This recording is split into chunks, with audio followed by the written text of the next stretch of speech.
Bismillahirrahmanirrahim. Assalamualaikum warahmatullahi wabarakatuh. Aturipun pun nyuwun ngapunten, lenggahipun teng inggil, Pak. Bu. Inggih mboten kuwalat mengke nggih. Biasanipun teng masjid-masjid nyuwun teng andhap. Tinggalnya mriki khusus nggih. Kula nderek nyuwun ngapunten. Bismillahirrahmanirrahim. Alhamdulillahirabbil alamin. Alhamdulillahilladzi hadana siratal mustaqim. Alhamdulillahilladzi hadana ila siratim mustaqimin dinan qiyamam millata Ibrahim hanifa wa ma kana minal musyrikin. Asyhadu an la ilaha illallah wa asyhadu anna Muhammadan abduhu wa rasuluhu wa safiyuhu min khalqihi wa khaliluh. Allahumma shalli ala Muhammad wa ala alihi wa ashabihi wa tabi'in. Faya ibadallah usikum wa nafsi bitaqwallah ittaqullaha faqad fazal mu'minun al-muttaqun. Faqala Allah ta'ala a'udzu billahi minasyaitonir rajim. Bismillahirrahmanirrahim. Ya ayyuhalladzina amanu taqullaha haqqa tuqatih wa la tamutunna illa wa antum muslimun.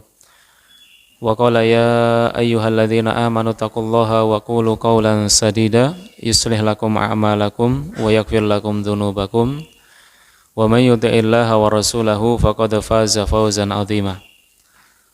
Summa amma ba'du, wa qala nabiyuna sallallahu alaihi wasallam ittaqillaha haitsu ma kunta wa atbi'is sayyi'atal hasanata tamkhuha wa khaliqin nasa bi khuluqin hasanin. Shadaqallahul azim wa sadaqa rasuluhu. Allahumma arhamna bil Qur'an. Ma'asyiral muslimin wal muslimat, a'azzani Allahu wa iyyakum.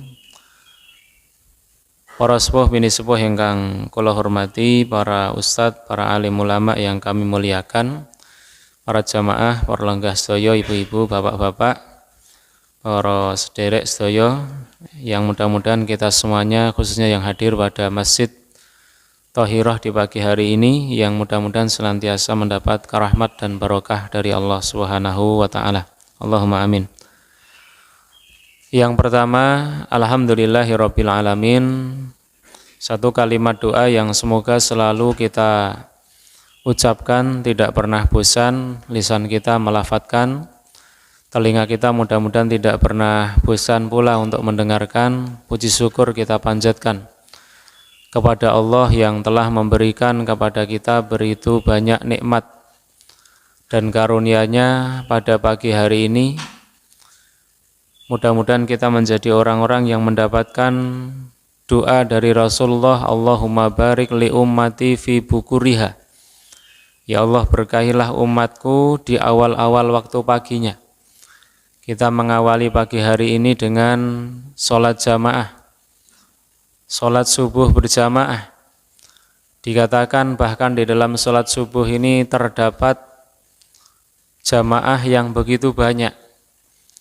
Kalau di dalam bahasa kita barangkali terjadi pergantian shift, malaikatul laili wa malaikatun nahar, malaikat malam dan malaikat siang. Dan mudah-mudahan kita termasuk di antara orang-orang dalam tanda kutip yang diabsenkan oleh para malaikat ketika Allah Subhanahu wa taala bertanya kepada para malaikat yang naik ke langit, kaifa taraktum ibadi.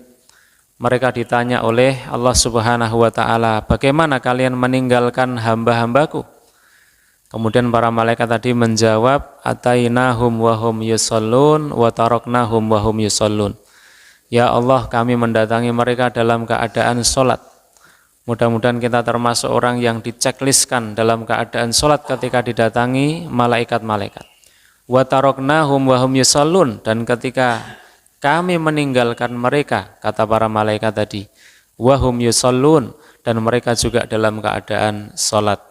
Mudah-mudahan dengan kita mengerjakan sholat yang berjamaah ini di dalam tempat yang mulia, salah satu rumah daripada rumah-rumah Allah yaitu masjid, mudah-mudahan sekali lagi menjadikan kita adalah orang-orang yang mendapatkan cahaya dengan cahaya ilahi yang sekali lagi akan menjadikan kita istiqomah berada pada jalan ketaatan kepada Allah Subhanahu wa ta'ala. Allahumma amin.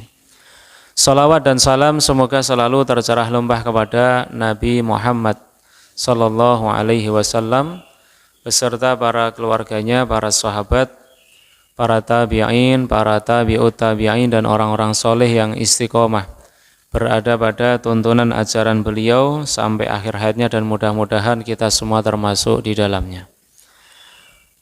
Kaum muslimin wal muslimat yang dirahmati Allah Subhanahu wa taala, para jamaah yang dirahmati Allah. Pada hari ini kita masih berada pada bulan yang mulia. Barangkali kita lupa, hari ini kita berada pada bulan Dzulhijjah. Ini adalah merupakan salah satu bulan yang dimuliakan, bulan yang diagungkan, dan mudah-mudahan kita juga menjadi orang-orang yang mengagungkan terhadap segala sesuatu yang Allah Subhanahu wa taala mengagungkannya. Yaitu bulan Dzulhijjah ini adalah merupakan puncaknya bulan ibadah. Yang 10 hari awalnya kemarin adalah merupakan hari-hari yang amal soleh itu terlihat begitu super istimewa di hadapan Allah. Sehingga barangkali mungkin kita bertanya, kenapa kita dianjurkan atau dilarang untuk memotong kuku? Bagi siapa yang meniatkan untuk berkorban, dilarang untuk memotong kuku ataupun rambutnya atau rambut-rambut yang lain. Barangkali kita masih bertanya, kenapa kok Rasulullah sampai sedemikian? Ya. Dan kita pun juga tidak mengetahui jawaban yang jelas, yang yang pasti. Tapi setidaknya sekali lagi pada hari-hari itu setiap amal soleh, baik itu amalan yang kita anggap remeh, bahkan mungkin menjadi begitu istimewa di hadapan Allah karena berada pada hari-hari yang sangat istimewa. Sehingga betapa banyak yang menjadi saksi, mudah-mudahan dari amal-amal soleh sekecil apapun yang kita kerjakan, dari rambut kita, dari kuku-kuku kita, dari segala hal yang dari sekitar kita, mudah-mudahan menjadi saksi kebaikan kita di hadapan Allah Subhanahu wa ta'ala. Dan pada hari ini kita juga masih berada pada bulan yang mulia, bulan Dzulhijjah, belum selesai bulan ini. Bahkan nyun ngapunten kalau hari rayanya hari Kamis, ya. Berarti ini masih berada pada hari Tasyrik nih, leres nih.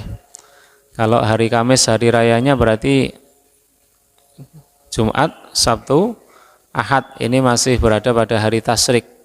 Masih berada pada ayyami ma'dudat. Ketika kita mengingat hari raya Idul Adha, ya, ada nama yang mewakili, ada beberapa. Satu, yang pertama adalah hari besar, atau dalam istilah bahasa Jawa, kalender Jawi, bulan Dzulhijjah punika dipun wastani bulan besar. Terus nih Pak Bung, bulan besar. Dari namanya saja mudah-mudahan coba kita nanti akan menyebutkan beberapa nama yang mudah-mudahan kita tidak hanya memanggil dengan nama itu saja, tapi benar-benar memaknai dari nama-nama tadi. Disebut dengan hari besar karena memang bagaimanapun juga sejatinya hari Idul Adha itu adalah hari besar yang sejatinya seharusnya kita ini memposisikan Idul Adha ini lebih besar dibandingkan daripada hari raya Idul Fitri. Ananging kata-katai tiang teng Indonesia khususipun, lebih-lebih lagi teng Solo, itu berbeda antara Idul Adha dengan Idul Fitri. Kebiare kadose lebih besar Idul Fitri dan Idul Adha Pak Bu. Kados Idul Fitri nggih. Sing teng tebih-tebih ngasih sami mudik nggih. Sampai persiapannya berhari-hari. Kalau kita melihat tentang hari besar, maka kita pun juga diingatkan tentang hal yang besar. Kita sering mengucapkan kalimat Allahu Akbar, yang maknanya adalah Allah itu maha agung, maha besar. Dan dari kalimat takbir Allahu Akbar yang di dalam setiap hari raya supaya kita melafadzkan itu lebih panjang yang mana durasi waktunya antara Idul Fitri ataupun Idul Adha, kita sudah jelas melihat di sana. Kalau Idul Fitri kita mengucapkan, mengumandangkan takbir walitukmilul iddata walitukabbirullaha ala ma hadakum, ya, supaya kita membesarkan nama Allah Subhanahu wa taala terhadap apa yang Allah tunjukkan kepada kita melalui Rasulullah sallallahu alaihi wasallam. Idul Fitri kita mengumandangkan takbir semenjak malam 1 Syawal sampai khatib naik mimbar pada tanggal 1 Syawal di hari raya Idul Fitri. Setelah itu napa tasih takbiran, Mbak Bu? Pun boten wonten. Kecuali takbirnya anak-anak kecil, nggih. Cah cilik-cilik sing napa terbayang-bayang dengan takbiran tadi malam seneng takbiran. Allahu Akbar dan seterusnya. Tapi kalau hari raya Idul Adha, bahkan untuk takbir mutlak, ya, ada takbir mutlak, ada takbir muqayyad. Takbir mutlak itu yang tidak berkaitan dengan waktu khusus atau tempat khusus. Itu bahkan sejak tanggal 1 Dzulhijjah kita boleh untuk memperbanyak takbir. Sahabat ada di antaranya yang kemudian keluar ke pasar-pasar itu bertakbir. Kemudian sahabat-sahabat juga mengikutinya. Ya, tidak harus setelah waktu sholat. Adapun tentang takbir muqayyadnya yang terletak di setelah waktu sholatnya, sholat 5 waktu, itu dimulai dari hari Arafah, bahkan disebutkan dalam riwayat sampai di hari tasyrik yang terakhir. Setelah sholat 5 waktu kita masih mengumandangkan takbir. Allahu Akbar, la ilaha illallah, Allahu Akbar, walillahil hamd. Kita masih mengagungkan hari, mengagungkan nama Allah Subhanahu wa taala di hari-hari yang mulia itu. Jadi dari sini kemudian kita melihat betapa kita sesungguhnya sejatinya supaya memahami hari ini adalah hari-hari yang benar-benar supaya kita agungkan. Karena di hari-hari ini sekali lagi di hari-hari awal Dzulhijjah kemarin menjadi pengingat untuk kita bersama hari-hari yang begitu istimewa, tidak ada hari-hari yang amal-amal ibadah yang begitu besar kita akan jumpai terus di setiap bulannya kecuali di bulan ini. Salat nggih wonten. Puasa kita juga ketemu puasa Arafah. Kemudian amal ibadah yang besar yang lainnya lagi adalah menyembelih hewan kurban yang tidak kita jumpai pada bulan yang lain. Masalah nek Syawal kan sok-sok awake dhewe nyembelih sapi. Tapi itu bukan termasuk di dalam ibadah udhiyah, ibadah kurban. Niku mbelih karepe dhewe nggih, untuk sedekah dan lain sebagainya, ngapunten. Mas lha aku pendak dina mbelih wedhus. Bae dodol sate nggih. Jadi untuk yang dinilai sebagai ibadah udhiyah hanya di bulan Dzulhijjah ini, di hari-hari yang tertentu yang kemarin sudah kita tunaikan insyaallah, dan kita berharap diterima di hadapan Allah Subhanahu wa taala. Allahumma amin. Kemudian juga ada hari atau ibadah yang besar yang lain yang kita tidak jumpai dalam bulan-bulan yang lain, yaitu ibadah haji. Maka juga disebut ini ibadah bulan ini disebut dengan bulan haji. Para jamaah yang dirahmati Allah Subhanahu wa taala, kita juga menyebutnya dengan bulan kurban, ya. Hari besar, ya, bulan besar, kemudian kita menyebutnya dengan bulan kurban. Kurban dari kata qorib yang maknanya adalah dekat, yang mudah-mudahan kita benar-benar memahami ketika kita menunaikan ibadah kurban itu. Artinya kurban itu adalah dekat, mendekat, ya sejatinya kurban itu adalah mudah-mudahan benar-benar kita jadikan sebagai wasilah untuk mendekatkan diri kita supaya lebih dekat lagi dengan Allah Subhanahu wa ta'ala. Allah Subhanahu wa ta'ala menggunakan bahasa ini di dalam mengkisahkan daripada 2 putra Adam alaihissalam. Idz qarraba qurbanan watlu alaihim gimana itu ayatnya saya agak lupa. Idz qarraba qurbanan, ngapunten. Ketika mereka berdua mempersembahkan sebuah amal yang diharapkan bisa mendekatkan kepada Allah Subhanahu wa taala dengan ibadah kurbannya. Jadi diharapkan, mudah-mudahan diharapkan dengan amal ibadah ini kita bisa menjadi hamba-hamba yang lebih dekat kepada Allah Subhanahu wa taala. Kita menjadi hamba-hamba Allah yang lebih mengenal Allah Subhanahu wa taala. lebih dekat dengan Allah Subhanahu wa taala, lebih takut kepada Allah Subhanahu wa taala, meningkat takwanya. Sehingga ketika hari Raya Idul Kurban itu ngapunten ketika kita bisa menunaikan atau berkurban, ya mudah-mudahan kita tidak saling menganggap siapa hewan kurbannya yang paling besar, siapa hewan kurbannya yang barangkali darahnya nanti ketika disembelih mengalirnya paling kencang, paling deras. Sehingga kita bersama-sama mengingat firman Allah, la yanalallaha luhumuha wala dima'uha. Tidak ada yang sampai kepada Allah dagingnya siapa yang paling gemuk, sapinya siapa yang paling besar, daging kambingnya siapa yang paling banyak, atau kalau beda mungkin unta atau kerbau ataupun yang lain sebagainya. Tidak ada yang sampai kepada Allah dari daging-dagingnya, dari darahnya yang mengalir begitu deras. Walakiyanaluhut taqwa minkum. Dan kita berharap semuanya adalah yang sampai kepada Allah adalah takwa kita kepada Allah Subhanahu wa taala. Maka dari sini mudah-mudahan kita mengingat dari dua makna tadi. Yang pertama, mudah-mudahan kita benar-benar dari sini mengagungkan nama Allah Subhanahu wa taala dan terus untuk kita agungkan nama Allah Subhanahu wa taala.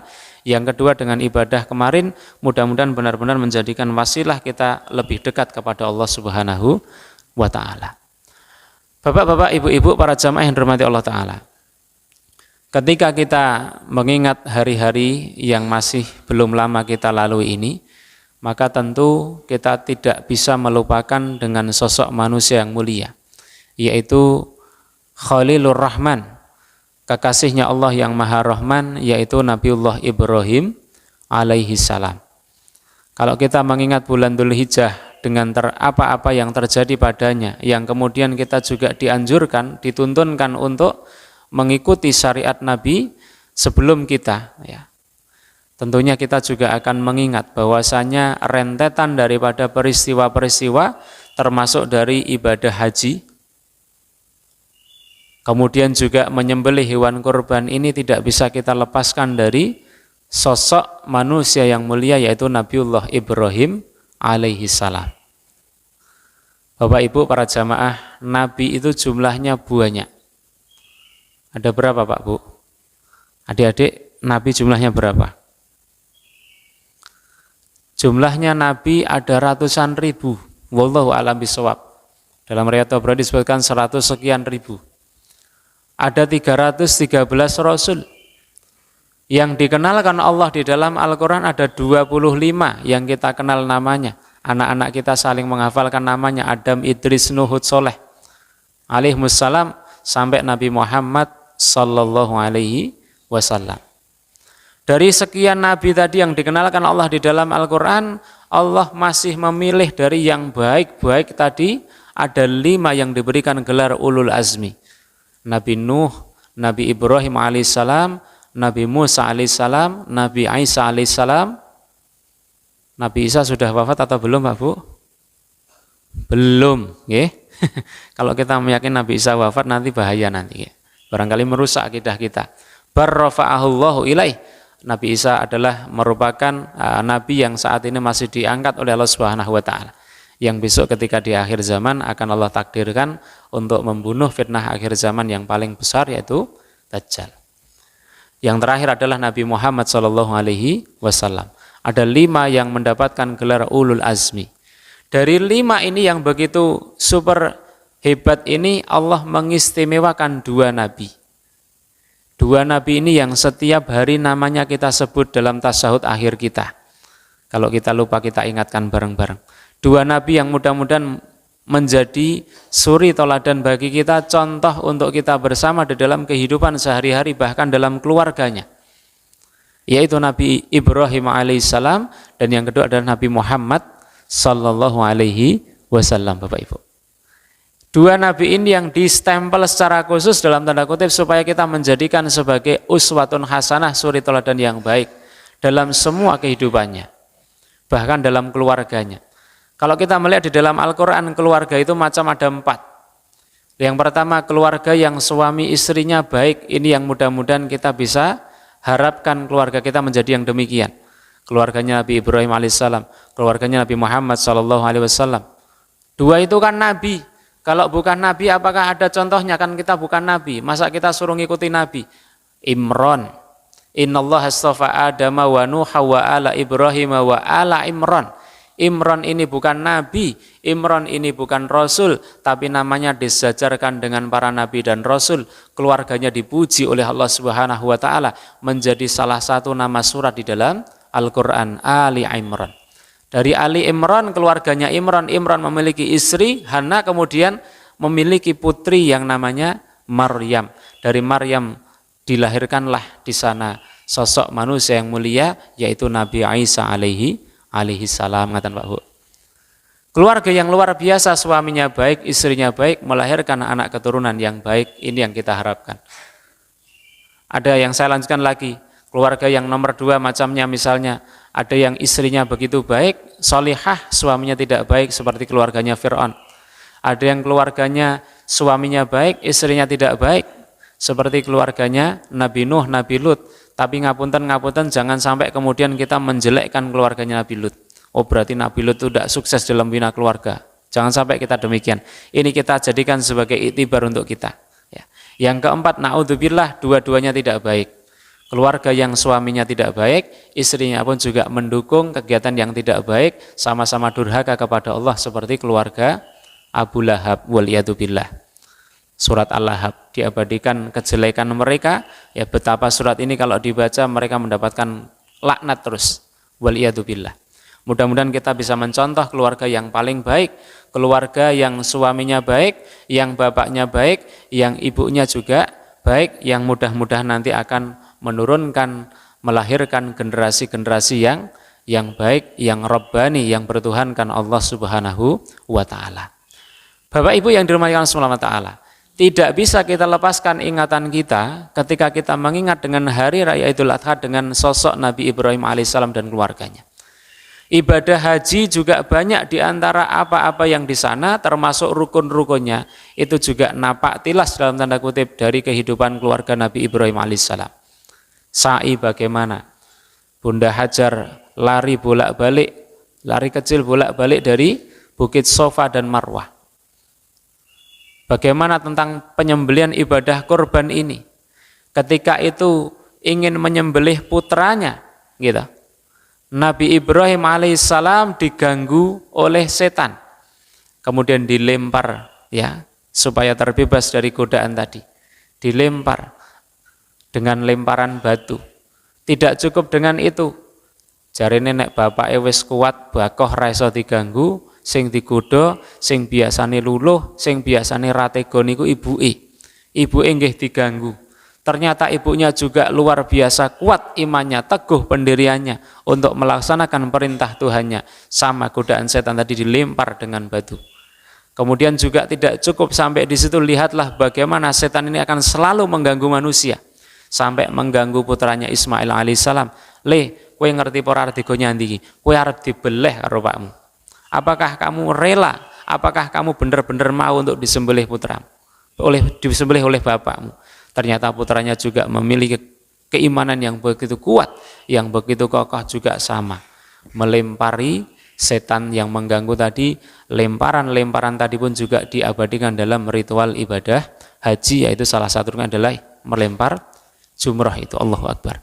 Dari kehidupan-kehidupannya kita melihat banyak sekali yang kemudian dijadikan sebagai syariat di dalam agama kita. Bapak Ibu yang dirahmati Allah Subhanahu wa Ta'ala, tinggal 5 menit. Kalau kita melihat kenapa kemudian Nabi Ibrahim alaihissalam ketika hendak menunaikan perintah Tuhannya, kan Bapak Ibu sering mendengarkan ceramahnya almarhum Kiai Haji Zainuddin MZ. Kalau jenengan tentunya pun kenal sedaya nggih, Pak Zainuddin MZ almarhum niku. Dai sejuta umat ya. Yang barangkali ndek ben pas dereng ngusum TV men pun napa? Radio-radio sudah sering dimunculkan ya. Masyaallah, dakwahnya juga begitu khas, yang begitu mudah diterima untuk khalayak umum. Beliau pernah menceritakan Nabi Ibrahim ini sebelumnya ketika mengharapkan datangnya putra kan lama, tidak diberi putra gitu. Tidak diberi putra lama. ketika itu mempersembahkan kepada Allah dari apa yang diberikan, itu totalitas. Ini menjadi pelajaran untuk kita. Nabi Ibrahim itu ketika mengorbankan apa yang beliau miliki itu totalitas.